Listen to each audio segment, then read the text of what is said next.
Nangaabot sa 100 bahay sa barangay Paliwas, Obando, Bulacan kagabi. Agad na inakyat sa ikatlong alarma ang sunog dahil sa karamihan sa mga bahay ay gawa sa light materials. May report sa Erlo Bringas.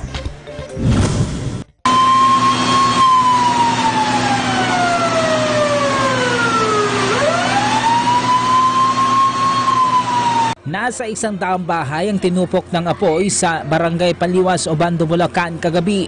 Nagsimulang sunog mag-alas 10 kagabi at kagad itong inakyat sa ikatlong alarma. Mabilis na kumalat ang apoy sa lugar dahil karamihan sa mga bahay ay gawa sa light materials. Aabot sa 127 pamilya ang nawala ng bahay dahil sa sunog. Ayon sa Bureau of Fire Protection, Obando, Bulacan, nagsimulang sunog sa isang tahanan hanggang sa kumalat na ito sa mga karatig na bahay na ang sinasabing dahilan ay kandila. Patuloy pa rin itong kinukumpirma ng BFP.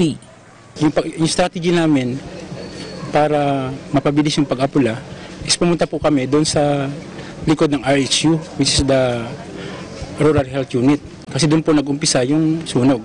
Then habang parami-parami po yung mga fire truck natin, pumunta po sila doon sa gilid ng Municipal Hall.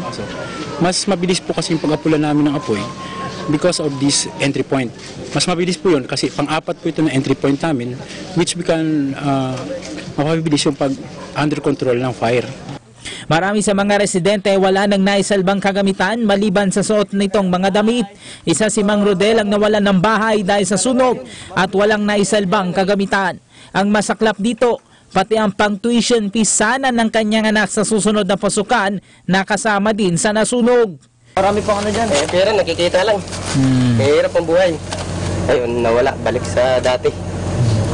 Ganun talagang buhay. Hindi tayo magawa. Mga bero.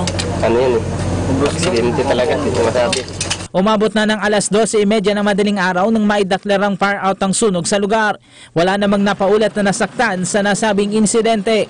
Samantala sa mga itinalagang evacuation centers naman, pansamantalang tumutuloy ang mga nasunugang residente. Sa nga po sa estimated damage, under investigation pa din. Sa yung cause ng fire, under investigation pa rin po. Para sa Eagle News, Erlo Bringas, IM1, 25.